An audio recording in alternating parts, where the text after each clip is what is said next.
কাইলৈ দেশৰ ৭৯ সংখ্যক স্বাধীনতা দিৱস দেশে উদযাপন কৰিব কাইলৈ ৭৯ সংখ্যক স্বাধীনতা দিৱস এনবি নিউজত এজন প্ৰাক্তন সৈনিকৰ অতীত ৰোমন্থন ১৯৭১ চনৰ ভাৰত পাক যুদ্ধত বীৰস্বৰূপে যুঁজিছিল তেখেতে চিলাপথাৰ বাৰুৱাটিৰ ৰমেন চন্দ্ৰ বৰাৰ অভিজ্ঞতা এনবি নিউজৰ সন্মুখত অভিজ্ঞতা বৰ্ণনা কৰিলে ৰমেন চন্দ্ৰ বৰাই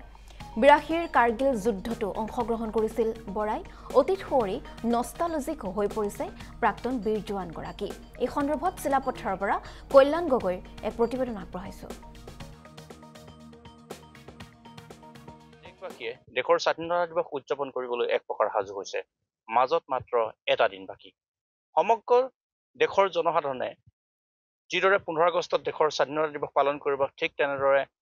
সকলোৱে সাজু হোৱাৰ দৰে প্ৰাক্তন সৈনিকসকলো সাজু হৈছে দেশৰ স্বাধীনতা দিৱস উদযাপন কৰিবলৈ এই মুহূৰ্তত মই এগৰাকী সৈনিকৰ লগত কিছু কথা পাতিম তেওঁৰ কিছু অতীত ৰোমন্থন কৰিবৰ কাৰণে চেষ্টা কৰিম মোৰ লগত এগৰাকী সৈনিক আছে মই তেওঁৰ লগত কথা পাতিবলৈ চেষ্টা কৰিম ছাৰ আপোনাৰ নামটো মোৰ নামটো নায়ক আৰচি বৰা আপুনি কেতিয়া সৈনিকত জইন কৰিছিলে আৰু ভাৰতবৰ্ষৰ কোন কোন জেগাত আপুনি আছিল মই 71ত ভৰ্তি হৈছিলোঁ এপ্ৰিল ৩ তাৰিখে তাৰপিছত মই প্ৰথম পোষ্টিং গৈছোঁ পঞ্জাৱৰ পৰা গৈছোঁ মই কি বুলি কয় দিনজানৰ পৰা আহিলোঁ তাৰপিছত গ'লোঁ মই ৰাজস্থানত MS যোধপুৰ তাৰপিছত মোক পোষ্টিং দিলে আকৌ MS তেজপুৰ তাত দিলে তাৰ পৰা মোক পোষ্টিং দিলে কামাণ্ড হস্পিটেল পুনাৰ পৰা মোক পোষ্টিং দিলে জম্মু মেডিকেল বেটেলিয়নত তাৰ পৰা মোৰ লাষ্ট পোষ্টিং মই যেতিয়া পেঞ্চন আহিব সময় হ'ল ৪ 12 মেডিকেল বেটেলিয়নত তাৰ পৰা মই ৰিটায়াৰ হৈ লক্ষ্ণৌত হাজিৰ হৈ ছাৰ মই আপোনাৰ পৰা জানিব খুজিছোঁ আপোনালোকে সেই সময়ত খুব যুৱক আছিলে চাগে সম্ভৱ খুব সৰু কালতে আপুনি দেশ সেৱা কৰিবৰ কাৰণে ঘৰখনৰ পৰা ওলাই গৈছিল আৰু ওলাই গৈ আপুনি ৭১ চনৰ অতি ভয়াৱহ সেই সময় মুখামুখি হৈছিল বুলি মই কিছু তথ্য মোৰ হাতত আছে ছাৰ সেই অভিজ্ঞতাবিলাক কেনেকুৱা ধৰণৰ সেই সময়ত মোৰ অভিজ্ঞতা মই যেতিয়া ১৮ বছৰ বয়সত গৈছিলোঁ মই বহুত কষ্টৰ ভুগিছিলোঁ সময়ত তাৰমানে মই 12 মেডিকেল গৈছিলোঁ পঞ্জাৱৰ পৰা দেৱালীৰ দিনাখনেই যুদ্ধ ধনাধন কৰিলে তেতিয়া বি কোম্পানী এতিয়া মোৰ হ'ব লাগে তেতিয়া আমি ১৫জন ৩৫জন ল'ৰা বৰা মেজৰ কেপ্টেইন এই ভালেমানখিনি মানুহ গ'লোঁ আমি গৈ পানি আমি পালোঁ এডোখৰ মুগা পঞ্জাৱৰ পাকিস্তানৰ বৰ্ডাৰ ওচৰত তাতে আমি বহুত জেগা ঘূৰিলোঁ নাই ক'তো তম্বু পাতিবলৈ জেগা নাই গোটেই খেতি পঞ্জাৱৰ ভিতৰত দেখি পানি এজন লেফটেনেণ্ট কৰ্ণেল চৰ্দাৰজী আহিছিলে তেখেতে আহি পানি ওলালেহি যে সৈনিকবিলাক আহিলে যুদ্ধৰ কাৰণে তেখেতে কিছুমান বস্তু লৈ আমাক খাবলৈ দি যে মোৰ এখন গাৰ্ডেন তহঁত ইয়াত কি কৰ তাৰমানে যেনেকৈ সদায় কৰা যি কৰ আমি সেই সময়ত গাইটি আৰু আমাৰ বেলচাই আছিলে এইবিলাক একো নাই এনেকুৱা কষ্টত তেখেতে মানে ডেইলি পুৰি আনি দহি আনি আমাক খুৱাইছিলে যে তোমালোকে মেডিকেলৰ মানুহ দেশৰ ভাষাৰ কাৰণে আহিছা মই এই সময়ত এজন লেফটেনেণ্ট কৰ্ণেল আছিলোঁ মই ৰিটায়াৰ হ'লোঁ কিন্তু এই সম্পত্তি চব মোৰে তাতে থাকি আমি আকৌ মোৰ হ'বলগীয়া হ'ল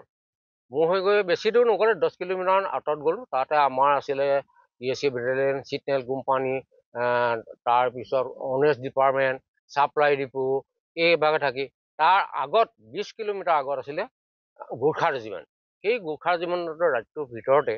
মানে ফায়াৰিং কৰি ৰাতিৰ ভিতৰত পাকিস্তানে আহি পানি সেই কোম্পানীটো আধাটো কাটি মানে খতম কৰি গুচি গ'ল তেতিয়াই প্লেনে আহি যেতিয়া প্লেন আহি গ'ল আহি যোৱাৰ পিছত আমি গোটেই ৰাইজ যিমান আছিল চব গাঁতৰ ভিতৰত পৰি এমপ্লয়ৰ ভিতৰত সোমাই গ'লোঁ আচ্ছা কিমান দিন যুদ্ধ কৰিলে আপোনালোকে তাতে আমি যুদ্ধৰ 15 দিন চলিলে কমপ্লিট 15 দিন চলিলে 15 দিনৰ পৰা আমি তাৰ পৰা ঘূৰি আহি আকৌ পঞ্জাৱত সোমালোহি পঞ্জাৱত আহি কোনে আহিব নোৱাৰিল তাতে আকৌ আহি পানি এডোখৰ এতিয়া ফিৰোজপুৰ বুলি কয় সেই ফিৰোজপুৰত এখন গাৰ্ডেন কুঁহিয়াৰ গাৰ্ডেন আছে তাতে আকৌ কেম্প পাতি থাকিবলগীয়া হ'ল তাকে আমাৰ অফিচাৰবিলাকে ক'লে যে ইয়াত ডাঙৰ গুৰুদ্বাৰ মন্দিৰ এটা আছে আমি গোটেই ফৌজে আহি আমাৰ মেডিকেল চাবগৈ লাগিব আমি তাত চাই মেলি এতিয়াহে আমি আকৌ মানে এমাহ লাগিলে আৰু মানে ইউনিট পাওঁ মানে সেই তেনেধৰণে আপোনাৰ ৭১ চনৰ কাহিনীটো জানিলোঁ আৰু আপুনি শেহতীয়াকৈ কাৰ্গিল যুদ্ধৰ কিছু আপোনাৰ লগত অভিজ্ঞতা আছে আপুনি কাৰ্গিল যুদ্ধৰ আংশিকভাৱে হ'লেও আপুনি জড়িত হৈ আছিলে সেই ঘটনাবিলাক কেনেকুৱা ধৰণৰ হৈছিলে কাৰ্গিলত মই কাৰ্গিলত যুদ্ধত মই পঞ্জাৱ পটিয়ালাত আছিলোঁ পটিয়ালাত থাকি তেতিয়া কাৰ্গিলৰ যুদ্ধৰ যেতিয়া 82ত যেতিয়া যুদ্ধখন হ'ল তেতিয়া আমি মোৰ হ'বলৈ অৰ্ডাৰ আহি গ'ল। অৰ্ডাৰ আহিলত আমাৰ কামাণ্ডাৰ চাহাবে মানে কিছুমান ল'ৰা বাচিলে মানে যিবিলাক ফেমিলি ৰাখিছে।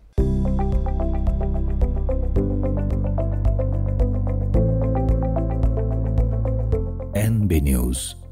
সহজ সৰল ভাষাত নৱভাৰতৰ কথা।